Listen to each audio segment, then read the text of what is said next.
హిమాచల్ ప్రదేశ్లోని కులు లోయలో సముద్ర మట్టానికి 8,000 అడుగుల ఎత్తులో ఉంది బిజ్లీ మహాదేవ్ దేవాలయం.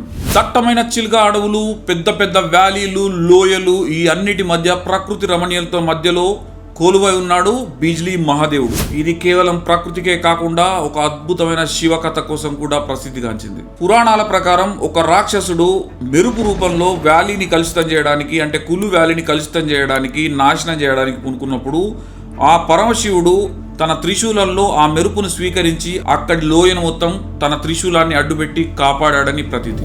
ఆ రోజు నుంచి ఈ రోజు వరకు కూడా నిరాఘాతంగా 12 సంవత్సరాలకు ఒకసారి ఆకాశం నుంచి ఒక మెరుపు అక్కడ ఉన్న శివలింగాన్ని తాకుతుంది.